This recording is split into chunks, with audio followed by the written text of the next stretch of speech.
मैशत economy चलानी है, खर्चे ज़्यादा है, महंगाई ज़्यादा है। लेकिन अभी भी कल युग के अंदर मैं कहता हूँ दसों देना इजी है। अभी भी दसों देना इजी है, लेकिन दसों को देने के बाद उसको भूलना बहुत भारी है।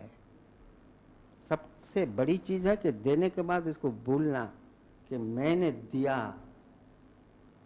असल चीज तो है कि उसको भूलना। आप अगर ज़कात देते हो, बैंक लेती है ना मैनेजर, तो इसका बदला जन्नत में मिलेगा। उसकी कोई एफिडेविट या गारंटी या अंडरटेकिंग बैंक का मैनेजर नहीं देता। हम लोग बैंकर हैं, मैं खुद उनको, हम लोग इसकी गारंटी नहीं देते कि तुझे इतना सवाब मिलेगा जन्नत में। वो तो ये है कि डिडक्शन ना हो, इसके हमें गारंटी, वो सर्टिफिकेट उसका तो है लेना, कोई गारंटी नहीं देता।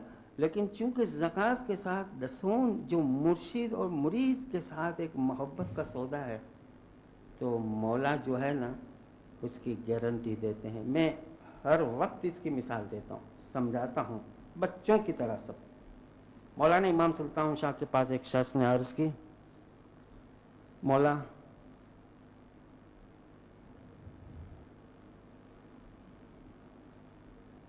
माली हालत सही नहीं रहती है, मैं खिदमत भी करता हूँ, इबादत बंदगी सब टाइम पर करता हूँ, माली हालत सही नहीं है, इबादत में फ़ायदा भी नहीं मिलता। तो मौला ने सवाल किया, कितने बच्चे हैं? उसने बताया कि 3 या 4 बच्चे हैं। माँ है? हाँ। बाप है? हाँ। साथ रहते हैं? हाँ। एक एक सवाल, एक एक सवाल। रूहानी डॉक्टर है, ज़ाहिरी डॉक्टर की तरह अब उसका मर्ज को डायग्नोज करने के लिए वेरियस क्वेश्चन कर रहा है। करते करते करते क्या काम करते हो? राशन का काम करते हो। कैसी दुकानदारी? कहाँ पर है? बॉम्बे में। कौन सी जगह? डोंगरी के इलाके में। कैसी चलती है? अच्छी चलती है। फिर भी फायदा नहीं, कर्ज भर रहा है। मुर्शिद को परेशानी कि मेरा मुरीद मेरे पास सवाल करता है कि वो सब कुछ चीज में पूरा है, लेकिन इसको तकलीफ क्यों, बरकत क्यों नहीं? मौला ने असल पॉइंट पे आकर पूछा, दसों देते हो? तो वहां पर जरा इसने सर झुका दिया, हाँ खुदावन देता हूँ, कभी कभार जरा गलती हो जाती है, कभी नहीं देता, कभी दे देता हूँ। दसों नहीं देते? मुर्शिद ने, मौला ने कहा, दसों नहीं देते? कुर्सी पर बैठे हुए थे मौला, जमात पीछे बैठी हुई है, अपनी लाम लकड़ी को हाथ से उठाकर, उर्दू में हम लाम लिखते हैं ना, जो मुरा हुआ एक हिस्सा है, वो मुरा हुआ हिस्सा मौला ने अपनी गर्दन पर रखा, अटकाया, और दूसरा हिस्सा उसको कहा कि पकड़ो। कितना ऑकवर्ड लगता था दूर से। लाम लकड़ी को मौला ने प्रैक्टिकली अपने गले में रखा, उसको कहा कि इसको दोनों हाथ से पकड़ो। अपना दोनों हाथ मौला ने छोड़ दिए। जमात देख रही है। फिर मौला ने फरमाया, देखो तुम हमारा हिस्सा इस दुनिया में दे दो, फिर अगर तुम्हें दुनिया में तकलीफ आए, परेशानी आए, तुम्हें दुख हो, बीमारी हो, तो तुम्हारे इमाम को इसी दुनिया में इस तरह से गर्दन से पकड़ना। ऐसी गारंटी कौन दे सकता है भाई? ऐसी गारंटी कौन दे सकता है? जब ऐसी गारंटी हो तो फिर हम, ये सवाल हमारे दिल में कभी पैदा नहीं होना चाहिए कि हम देते हैं, हम देते नहीं, लेते हैं। एक का 1.25 हमें देता हो। मौला ने फरमाया कि दुनियावी राज को चलाने के लिए ये दसों जरूरी होता है। तो दसों जो है ये दीन का दरख्त है। लंगर बताया, ये हम हमारी मर्जी से देते हैं, और देते हैं अपना फर्ज समझकर, देने के बाद भूल जाते हैं। अगर हमें जो तकलीफ बरकत वगैरह अगर नहीं है ना, तो हम दुनियावी चीज की तरफ ज्यादा अपना ज़हन फोकस करते हैं, लेकिन ये नहीं देखते हैं कि दसों में मेरी कमजोरी है कि नहीं है, और अगर है उसको दुरुस्त करना चाहिए। और ये मस्ट है, ये ऐसी चीज है, इसकी बचपन में प्रैक्टिस होनी चाहिए। ये ऐसी चीज है, इसका बार बार जिक्र नहीं नहीं और बिल्कुल नहीं करना चाहिए। सवाल आया कि माजी में मोज़िज़े होते हैं, आज मौला क्यों मोज़िज़े नहीं करते? माजी में मोज़िज़े होते थे ना, शकुल कमर का मोज़िज़ा हुआ, चांद के 2 टुकड़े कर दिए। हज़रत अली ने डूबते हुए सूरज को रोका, पी शम्स ने आसमान से सूरज को नीचे बुलाया। हाँ, कितने मोज़िज़े होते थे, माजी में होते थे ना, हम पढ़ते हैं ना। आज ऐसे मोज़िज़े नहीं होते। पहली चीज तो देखो, आज को पीछे से आप कंपेयर करोगे, जैसे जैसे आप पीछे की तरफ जाओगे, आपको हिस्ट्री कहानियों की सूरत में मिलेगी। जैसे जैसे आप आगे जाओगे, हिस्ट्री रिफाइंड और साइंटिफिक वे से मिलेगी। फर्क क्या कि उस वक्त इल्म नहीं था, अभी इंसान दुनिया में आया था, उसको पेट की फिक्र थी, रिहाइश की फिक्र थी, हिदायत की फिक्र थी। आज इंसान के पास एजुकेशन है, तालीम है, हर चीज़ की फैसिलिटी है। पहले इंसान को कोई तकलीफ अगर कुंबे में कबीले में आ जाती, कोढ़ की बीमारी अगर हो जाए, तो उस वक्त लाइलाज था, जैसे हजरत ईसा के वक्त में कुरान कह रहा है। कोढ़ की बीमारी, लेप्रोजी की बीमारी, मर्ज जजाम की बीमारी अगर हो जाती थी, हजरत ईसा हाथ रखते थे, शफा होती थी, क्योंकि दुनिया में वो इलाज नहीं था। यहाँ तो आज इलाज है। अगर इलाज है तो फिर इस तरह से कोढ़ की बीमारी का इलाज इमाम नहीं करते। अगर इमाम करे तो हॉस्पिटल की क्या हशर हो, तहकीकात का क्या हशर हो, एजुकेशन और साइंस की तरक्की का क्या हशर हो। ताजिकिस्तान में जब मौला गए, हाँ, जहाँ पर हजरत इमाम इस्माइल भी मौज़िज़े करते थे, बसरा में कोढ़ के लकवे के मरीजों को शफा देते थे। माजी में एजुकेशन साइंस ने तरक्की नहीं की, मज़हब ने इंसान की मदद की। आज उसी मज़हब ने इंसान को वेल एजुकेटेड बनाया और इलाज के हर तरीके ढूंढे, तो फिर कोई ज़रूरत नहीं। लेकिन आज 14वीं सदी में भी ऐसी जगह है दुनिया में जहां अब भी पुराने ज़माने के लोग रहते हैं, मौला वहाँ मोज़िज़े करते हैं। ताजिकिस्तान में मौलाना हाजिर इमाम गए, एक जगह पर दीदार था। अब आपको 2 आगे पास्ट और प्रेजेंट फैक्टर मिलेंगे।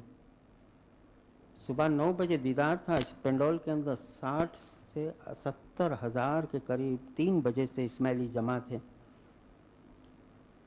मौला सफ़ेद कार के अंदर जब जा रहे थे दीदार पेंडोल की तरफ, रास्ते में मौला ने पेंडोल से कुछ 1.5-2 फर्लांग से पहले एक पहाड़ी देखी। मौला ने उस पहाड़ी से कुछ धुआं निकल रहा था।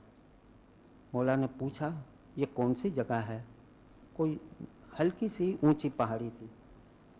बताए, खुदावन यहाँ इस्माइली रहते हैं और यहाँ बहुत बड़ी उम्र के लोग रहते हैं। यहाँ के इलाके के हिसाब से यहाँ बुजुर्ग लोग ज़्यादा रहते हैं।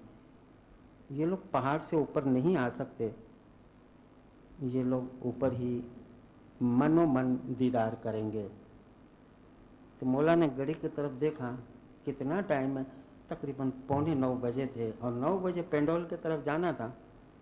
मौला ने फरमाया, ऐसा करो, गाड़ी ऊपर की तरफ ले जाओ, रास्ता है? बोला हाँ, हम पहले इसको दीदार देंगे। ऊपर मौला की गाड़ी जब आई, ज़्यादा से ज़्यादा 150 के करीब इस्माइली थे। ऊपर पहाड़ी के ऊपर गांव था और नौजवान, बच्चे, औरतें, छोटी उम्र के या ठीक ठीक, वो लोग सब नीचे पेंडोल में 1.5 फर्लांग के करीब जो पेंडोल में लोग जमा थे वहाँ पहुँच गए थे। ये ऊपर से उतरना फिर नीचे से ऊपर जाना बहुत मुश्किल था, इसलिए ये लोग नहीं जा सके। 150 के करीब करीब ये लोग थे। मौला की गाड़ी आई, मौला अकेले गाड़ी से बाहर निकले। कोई औरतें बड़ी उम्र की पानी भर रही थी ऊपर, यानी गांव था छोटा। कोई लकड़ी काट रहा था, कोई कोई कोई यानी अपने अपने काम में मसरूफ थे।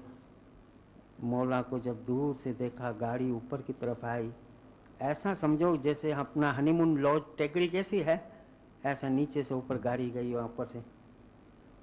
मौला को देखकर सब मौला की तरफ रश नहीं किया, लेकिन अपनी जगह पर खड़े रहकर जमीन पर मौला को सजदा किया है और एहतराम बन खड़े हो गए और आंखों में पानी थे। मौला को देखते हैं, आंखों में पानी है और खुश होते हैं कि ये मौला यहाँ पर ये क्या हम देख रहे हैं। सबको मौला ने करीब बुलाया, सबको दुआएं दी, बहुत खुश हुए। मौला ने फरमाया अब हम नीचे पेंडोल में जाएंगे, आपके गांव वाले, आपके नौजवान और औरतें बच्चे जितने हैं जो दीदार के लिए जमा है, हम उनको दीदार देंगे। मौला को देखकर बहुत खुश हुए, दीदार यहाँ मिला। जाते जाते मौला ने फरमाया तुम्हें कोई तकलीफ है यहाँ, तुम लोगों को यहाँ कोई तकलीफ है? अरे ऐसा चांस हमें मिलता तो हम कितनी खुश होते, 150-200 तकलीफें बयान कर देते। खुदा न घर है, न नौकरी है, न बैंक बैलेंस है, न बॉन्ड है, कुछ नहीं है, क्योंकि हम जैसा तो दुखी कराची में कोई है ही नहीं।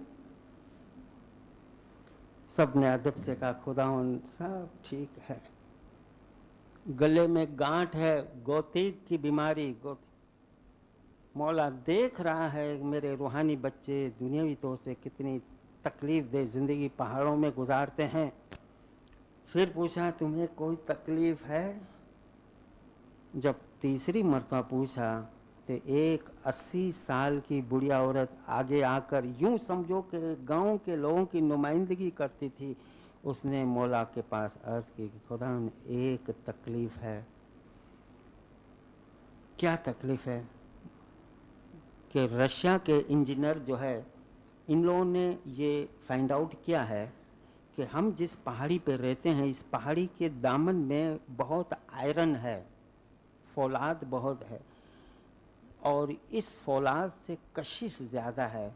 हम नीचे उतरते हैं तो गिर जाते हैं, तेज़ी से नीचे आ जाते हैं, ऊपर चढ़ते हैं बड़ी तकलीफ होती है। और बिलखसूस जो हमारे गांव में जो हामला औरतें हैं, उनकी मिसकैरेज हो जाती है इस पहाड़ी में, इस फौलाद आयरन की कशिश की वजह से। यानी 10 में से 1 बच्चा बचता है, 9 बच्चे मर जाते हैं। मौला ने फरमाया और कोई तकलीफ है? नहीं खुदावन एक तकलीफ है। मौला ने जेब से एक प्याला निकाला जो रास्ते में इसने खरीदा था मौला ने, जिस पर कुछ सूरा लिखी थी। मौला को पसंद आया था वो प्याला, रास्ते में मौला ने खरीद लिया था $1 में।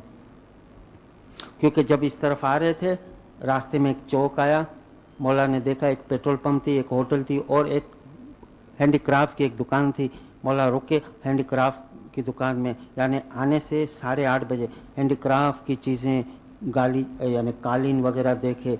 एक प्याला मौला को बहुत पसंद आ गया जिसमें सूरह फातिहा लिखी थी। मौला ने पूछा कितना है? $1। मौला के साथ जो खड़ा था उनको बताया, मौला ने इसको $2 दे दो, और ये जेब में रख दिया मौला। और वहाँ पर अब किसी को समझ में नहीं आया कि ये प्याला मौला ने क्यों लिया। जब वहाँ पर एक बुढ़िया औरत ने मौला ने बताया कि तुम्हें कोई तकलीफ है, तो उस औरत ने कहा ना कि एक मिसकैरेज की। मौला ने तब जेब में से वो प्याला निकाल कर सामने पेश किया। मौला ने फरमाया तुम में से जो हामलाएं औरतें हैं, ये प्याले में पानी पिए और अली का नाम लेकर वो पानी पी जाएंगी। हमारी दुआ है उनको शफा होगी, कोई तकलीफ नहीं होगी और ऐसी शिकायत बाद में नहीं होगी। बहुत खुश हुए, अदब से वो प्याला ले लिया। जब गाड़ी नीचे की तरफ जा रही है तो मौला ने क्या फरमाया पता है? देखो इस प्याले की तुम हिफाजत करना, इसका इस्तेमाल करना। फ्यूचर में, मुस्तकबिल में हमारी आगा खान हॉस्पिटल का कोई यूनिट अगर यहाँ खुल जाए तो याद रखना ये प्याला काम नहीं आएगा। देखा, माजी की तरफ एक मौजूज़े की तरह बात है। अगर लेटेस्ट साइंस और एजुकेशन जब यहाँ आएगी तो फिर वो चीज रेगुलर यानी वर्क नहीं करेगी। मगर फिर भी सवाल यह कि हमारे बच्चों को हम क्या जवाब देवे कि फॉर एग्जाम्पल मैं एक मिसाल दी शकुल कमर का कि अबू जहल ने रसूल को कहा कि ए मोहम्मद, मैं तुझे मान जाऊं ये चांद है, पूनम की रात है, इस चांद के 2 टुकड़े कर दे, मैं तुझे मान जाऊंगा। रसूल ने अपनी उंगली यूं उठाई और यूं क्या, चांद के 2 टुकड़े हो गए। अबू जेल ने देखा तो क्या रिमार्क पास किया, वाह, मान गया मोहम्मद, तू तो बहुत बड़ा जादूगर है। कुरान की आयत नाज़िल हुई क्योंकि रसूल की आंखों में पानी आ गया। क्या मोहम्मद, जिसके दिलों में हमने मोर मारी है वो कभी राह रास्त नहीं सूझेगा उसको। तो मैं एक शकुल कमर का मौजूद की बात कर रहा हूं। सवाल अगर इस तरह के अगर हमारे स्टूडेंट करे तो इसका जवाब आज के दौर में हाँ भी है और ना भी है। हाँ भी साइंटिफिक तौर से, ना भी साइंटिफिक तौर से।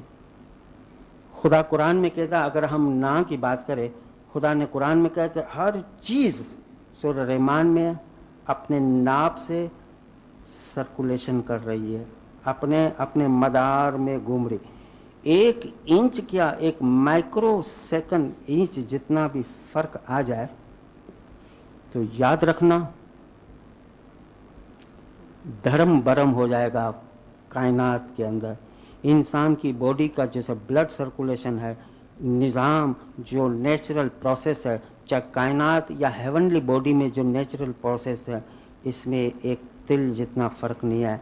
तो ये कशिश से हेवनली बॉडी, ये चांद जो है, इसके 2 टुकड़े नहीं हो सकते। मैं इस वक्त नौ में बात कर रहा हूं। ये कशिश है, चांद का एक हिस्सा इस जगह पर किसी को कशिश से ले रहा, कोई इस जगह पे ले रहा है। अब मैं इसकी मिसाल दूं 9 क्यों का, कि एक कांच का टुकड़ा लो, जमीन पर गिर जाए, उसके 2 टुकड़े हो जाए, तो हम एरल्डाइट या एल्फी से जोड़ देंगे। तो साइंस क्या कहती है कि ठीक है तुम जोड़ दे तो, लेकिन इसके साइंटिफिक जो वेट है उसमें कमी पेशी आ जाएगी। अगर समझो कि ग्लास है, कांच टूटा नहीं, उसका वेट 10 है, साइंटिफिक वेट वजन, अगर टूट गया तो दोनों को जोड़ोगे तो जरूरी नहीं कि दोनों टुकड़ों के अब 10-10 हो सकता है उसका 8 हो, इसका 12 हो। ये साइंस कहती है। तो चांद के अगर 2 टुकड़े हो जाए तो वापस जुड़ जाए तो दोनों टुकड़ों के वेट में फर्क होगा, धर्म बरम हो जाए ना कायनात के अंदर, कि नहीं? साइंस ये कहती है। अब मैं आपको कहूं कि नहीं ऐसा हो सकता है। ये मैं एक हफ्ते पहले अमीन सर से, अपने चेयरमैन साहब से बात कर रहा था इस चीज में, और इस सिलसिले में कि नहीं ऐसा हो सकता है। वो भी साइंस इसका जवाब देता है। और इसकी मिसाल ऐसी कि कांच का टुकड़ा मैंने कहा घिरे, एरल्डाइट या एल्फी या किसी लोशन से जोड़ दो तो दोनों टुकड़े का वजन में फर्क आ जाएगा। हाँ, अगर वो टुकड़े लेजर से अगर कट हो जाए और फिर जुड़ जाए तो वेट में कमी पेशी नहीं आ सकती है। लेजर से अगर जुड़ जाए, टूटे और दोनों मिल जाए तो उसके वेट में कमी पेशी नहीं आ सकती। लेजर क्या? अब ये जो रोशनी है, सूरज की रोशनी चारों तरफ फैलती है। लेजर अपना एक बीम, एक पॉइंट के तरफ होती है। और लेजर के बारे में आप लोग मुझसे ज्यादा समझ सकते हो। अब लेजर जो है, ये समझो कि ताकतवर मिलियंस टाइम, अमीन सर ने बताया कि रूबिक क्रिस्टल से 90% से अभाव हम हासिल करते हैं। आंख का ऑपरेशन भी इस लेजर की शुआओं से होती। अगर इस लेजर ने कोई टुकड़े को अलग करे और फिर जोड़ो तो दोनों के साइंटिफिक वेट में कमी नहीं आती है। और अब आती है बात डिवाइन लेजर की। और फरमान में भी है, कुरान में भी है कि जब हजरत मूसा ने खुदा के दीदार की तलब की तो खुदा ने कोई तूर पर अपना नूर का जलवा दिखाया और कोई तूर के टुकड़े टुकड़े हो गए। ये फरमान के अंदर है। यानी तूर के पहाड़ ने भी उसका वजन नहीं उठा सका। यानी हमारी इस फिजिकल लाइफ में हम देखते हैं कि लेजर से भी कई गुना, इसकी कोई गिनती नहीं, इतनी ताकतवर ये डिवाइन लेजर है। इसको हम नूर कहते हैं, रोशनी कहते हैं। अगर उस नूर ने अगर इस चांद के 2 टुकड़े किए हैं तो उसके जोड़ने से इसके वेट में कोई कमी नहीं आ सकती। ये पॉलिसी की तहत है। माजी की मोज़े अपनी जगह सही थे, आज के हिसाब से सही है। और इस चीज को सामने रखते हुए और सिर्फ मैं 10 मिनट 5 मिनट लूंगा कि एक क्वेश्चन था कि हम दुआनियत खैर पढ़ते हैं और इसमें आब शफा का जो सेरेमनी है, तो ये आब शफा और दुआनियत खैर की दुआ दी जाती है गर्भपात की सेरेमनी में। ये क्यों और क्या है? अभी हम देखते हैं कि हम गैस के चूल्हे से आग हासिल करते हैं, अपना खाना पकाते हैं। पहले की तरफ चलते जाओ चलते जाओ चलते जाओ चलते जाओ, तब पता चलेगा कि लोग एक ज़माने में आग पैदा करने के लिए लकड़े यानी पत्थर को रगड़ के आग घास के अंदर यानी पैदा करते थे। प्रेजेंट आज तो कोई ना, हम पीछे की तरफ जाते हैं। आज अगर घर के अंदर अगर किसी को आग चाहिए तो माचिस है या हम सुई गैस का चूल्हा ऑन कर सकते हैं। आज अगर जिसको आग चाहिए तो हम जंगल में तो कोई नहीं जाएगा कि जाओ 2 पत्थर ढूंढ के लाओ और रगड़ो और इससे घास के अंदर आग पैदा करो और लकड़ी जलाओ। लेकिन ये तो मानते हैं ना कि माजी के अंदर पास्ट में ऐसा था, आज नहीं। लेकिन नहीं, आज कोई भी जंगल में नहीं जाता आग की तलाश में, कोई तूर पर आग की तलाश में। देखो हजरत पैगंबर मूसा भी गए थे ना। आज किसी को जाने की जरूरत नहीं है, लेकिन हकीकत को तो हम बोल नहीं सकते हैं ना, स्टोरी को तो हम बोल नहीं सकते कि आयरन एज में, स्टोन एज में लोग कैसे आग इस्तेमाल करते थे। आज देखो साइंटिफिक एज में आग एक आसान चीज है। आज माजी में जितने लोग किस तरह आग को हासिल करते थे उसकी तस्वीर हम अजायब घर वगैरह में रखते हैं, एक कल्चरल हेरिटेज या ट्रेडिशन के तौर पर। लेकिन इस तरह हम आग हासिल नहीं करते, आज लेटेस्ट तरीका है। अगर ये पॉइंट समझ जाओ तो पहले क्या थे कि इमाम ईरान में रहते थे, हिंदुस्तान के अंदर पीरों ने इनको तरीका बताया कि गटपाट की दुआ जो है, वाटर को हॉली वाटर बनाने का तरीका बताया। वाटर को हॉली वाटर में यानी पवित्र पानी बनाने का तरीका बताया। गटपाट थापने की दुआ बताई। 3 स्टेज बताया, गटपाट थापना, गटपाट उठाना, गटपाट कायम करना, 3 स्टेजेस। देखो यहाँ पीर नहीं होंगे, यहाँ इमाम नहीं होंगे ज़ाहिरी तौर से। तुम नदी से पानी लो, कुएं से पानी लो, कुंभ के अंदर रखो और ये दुआ पढ़ो। जो तुमने पानी रखा है ये कॉन्सिक्रेटेड हो जाएगा, यानी होली हो जाएगा, प्योर हो जाएगा। ये अमृत है, पावन करेगा। यानी अलग अलग नाम दे, आब शफा है, गटपाट है, नियाज वगैरह, पावल कहा। तो पहले गटपाट थापना, टू स्टेब्लिश, वाटर को हॉली वाटर में कन्वर्ट करना, यह हमारा तरीका था। क्योंकि इमाम दूर थे, पीर रोज तो नहीं रहते थे गांव में, वो भी दूर थे। गटपाट पीने के बाद लोग उस गटपाट की प्याली और कुंभ को उठाने के लिए, यानी गटपाट उठाने की दुआ, कि हमने जो स्टेब्लिश किया था, वाटर को हॉली वाटर में कन्वर्ट जो किया था, अब इसको हम उठाते हैं। ये सेरेमनी ओपन नहीं है, क्लोज करते हैं।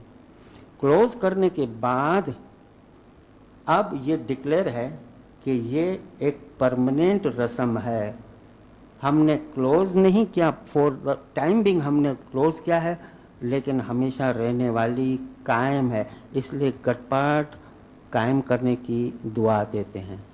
थापना, उठाना, डिक्लेयर करना कि ये कायम है, हमेशा रहने वाली है।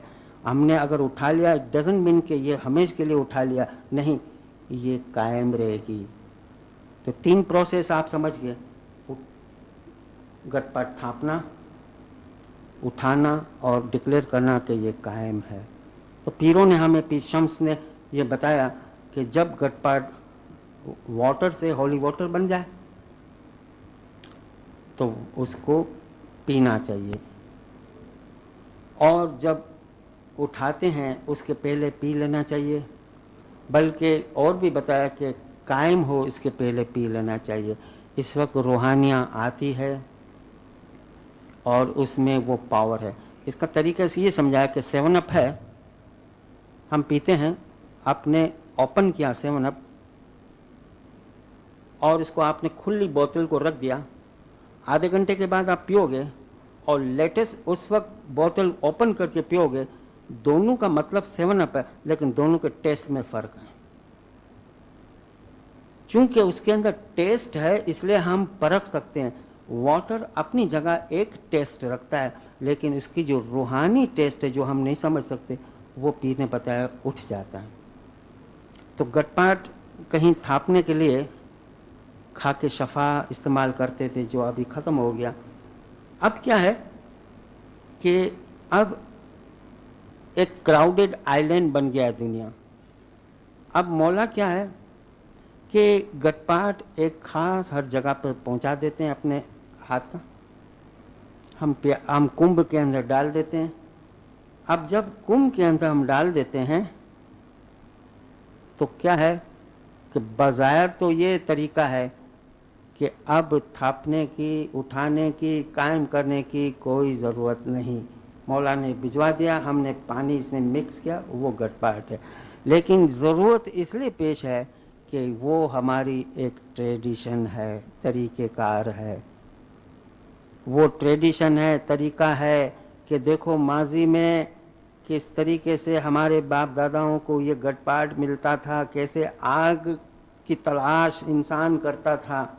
आज तो सब चीज़ रेडी है, मगर ट्रेडिशन थापना, उठाना और कायम करने की बरकरार रखी हमने, कहीं कैसी है, कहीं कैसी है। तो ये अगर हम 5वें पार्ट में इसको, जो मौला ने सिर्फ एक चाबी दी कि इस तरह 5वें पार्ट में ये प्यालियाँ भर लो और दुआ के अंदर या अली या मोहम्मद हम पढ़ते हैं, ये सिर्फ एक चाबी के जो हमने भेजा है उसमें उस हॉलीनेस पैदा करने के लिए एक सिंपल तरीका इन पूरे वर्ल्ड के इस्माइली को मौला ने बताया। तो दुआनियत खैर पीर इसलिए पढ़ते थे कि जब थापना होती तो डायरेक्ट अशहदु ला इलाहा पढ़ते थे, उठाना होता तो उस वक्त अशहदु ला इलाहा पढ़ते थे, कायम करते थे तो उसमें हम दुआनियत खैर पढ़ते थे। क्योंकि पीर फरमाते थे जब तुम कायम करोगे तो दुआनियत खैर पढ़ना उस वक्त एंड में, तो जो आई हुई रूहानी है वो खैर से चली जाए। अगर तुम गटपाट कायम करने की दुआ से पहले अगर दुआनियत खैर पढ़ ली थापने या उठाने के वक्त, तो दरमियान में रूहानी अकॉर्डिंग टू रूल तरीका चली जाएगी। और पीर ने फरमाया कि रूहानी की हाजिरी में हमें बहुत अच्छी तरीके समझाया, हमारा ट्रेडिशनल तरीके से तुम गटपाट पी लिया करो। तो ये इसलिए हम पहले गटपाट के दिन हम पहले दुआनियत खैर नहीं पढ़ते, रूहानी की हाजिरी हमें पीर ने फरमाया बाद में पढ़ते हैं। तो फर्स्ट, सेकंड और थर्ड ये तरीका हमको समझाया। सेकंड चीज कि ये गोडानी की दुआ क्या है। गोडानी की दुआ हम सिर्फ 2-3 मिनट हम डिस्कस करेंगे।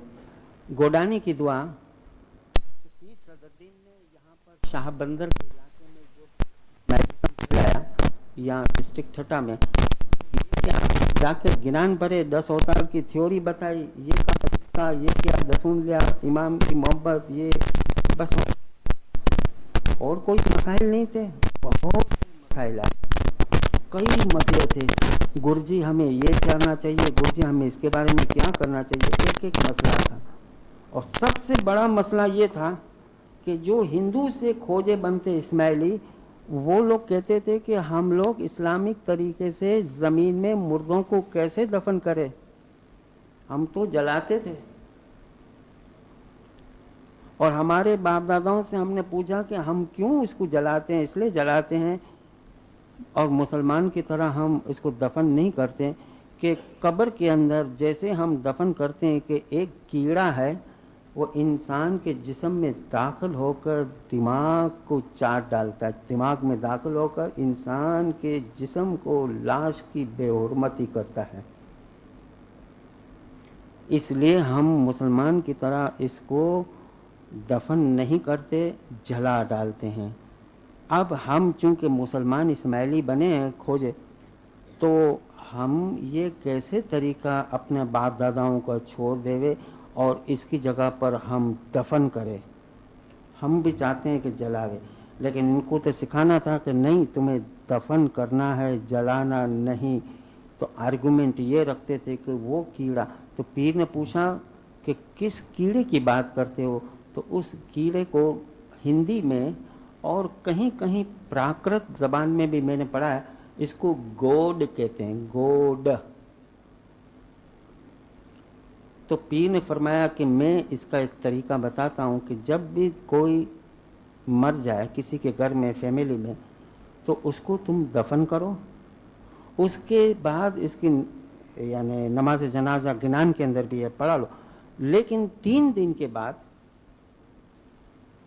तुम इस आदमी को, मरने वाले को जो चीज पसंद थी उसकी पसंद का खाना पीना पहनना तुम जमात खाने में ले आओ। ये खाता था कि भाई ये शख्स निहारी खाता था, गोश्त खाता था, चिकन खाता था, हम ले आते हैं। ये शख्स ये सफारी ड्रेस पहनता था, हम ले आए। जुराबे पीले रंग की पहनता था, ये ले आओ। रुमाल रखता था, ये ले आओ। बड़े रुमाल रखता था, कंधे पे रखता था, जो कुछ करके 4-5 थाले भर के ले आते। पीर ने फरमाया कि उस वक्त तुम एक दुआ पढ़ो, और इससे क्या है कि जो कीड़े तुम्हारे ज़हन में हैं उसकी हाण होगी। हाण, हाण कहते हैं तबाही को। मन तो महाबलवंत कहें अने जोध जोरावर जान, मन जीते तो सर्वे जीतसो, मन नी हाणे हाण। हाण यानी बर्बादी। तो वो तीसरे दिन की दुआ ले आते थे और जलाने की जगह पर आहिस्ता आहिस्ता ये लोग दफन करते थे।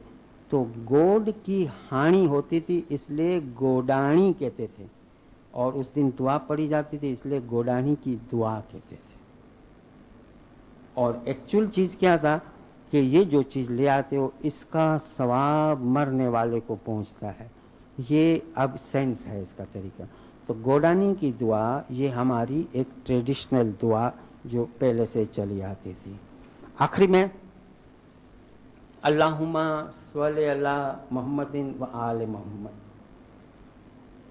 खुदाया रहमत भेज मोहम्मद और इसकी आल पर। पहली बात तो ये मैं बताऊं, मैं अरबी का माहिर नहीं, लेकिन अरबी के माहिर से कांटेक्ट में रहता हूं कि हम सल्ले अल्लाह पढ़ते हैं। एक्चुअल प्रोनाउंस है स्वले अल्लाह। समझने के गरज से मेरे पास ब्लैक बोर्ड नहीं, SL प्रोनाउंस हो, SL का हम सल्ले अल्लाह पढ़ते हैं। एक्चुअल इसका प्रोनाउंस है SWL, स्वले अल्लाह। अल्लाहुम्मा सल्ली अला मोहम्मदिन व आले मोहम्मद। कई अरबी वर्ड से अंग्रेजी वर्ड भी निकले हैं।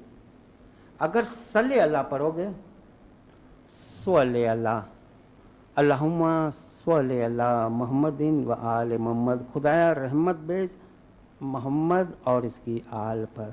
अगर मैं ये पढ़ूं अल्लाहुम्मा सल्ले अला मोहम्मदिन व आल मोहम्मद, खुदाया कत्ल कर दे मोहम्मद और उसकी आल को।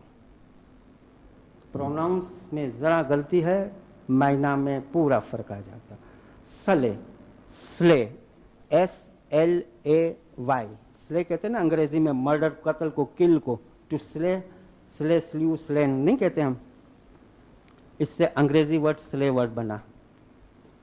स्ले नहीं, स्वले।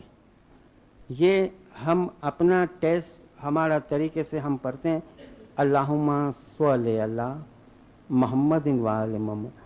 जब वो खुदा नूर है, मोहम्मद को पूरी कायनात में रहमत बना के भेजा, फिर अब कौन सी ऐसी कमी रह गई कि हम उम्मत को कह रहे खुदा के तुम भी सलवात पढ़ो ऐ मोमिनो। अल्लाह और उसके रसूल पर अल्लाह यानी फरिश्ते सलवातें भेजते हैं, इसको दरूद शरीफ कहते हैं, जिस तरह अगली उम्मत भेजा करती थी।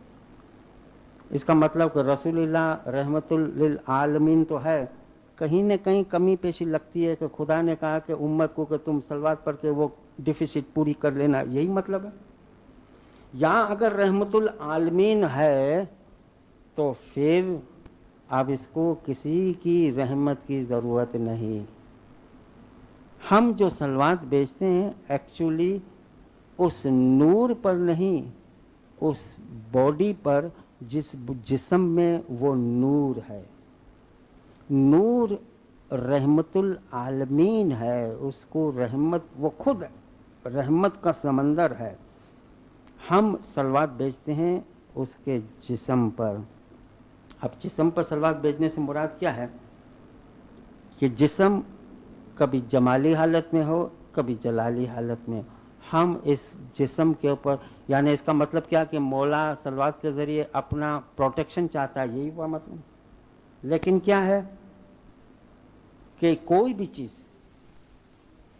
आपको मैं बताऊं हमारी गिनान की फिलॉसफी, आप पर कर्ज है, आप किसी के कर्ज के अंदर शरीक हो जाओ, आपका कर्ज खत्म। आपको दुख है, किसी के दुख में शामिल हो जाओ, आपका दुख खत्म। आपको तकलीफ है, परेशानी है, किसी के दुख के अंदर शामिल हो जाओ, ठीक हो। नहीं, मैं आदत के मुताबिक मजबूर हूं कि मौलाना हाजिर इमाम 67 में जब गए थे नैरोबी, एक औरत ने मौला के पास एक रिक्वेस्ट की थी कि या मौला, मेरे पास 5 बेटियां हैं। बड़ी बेटी की उम्र 28-29 साल की है।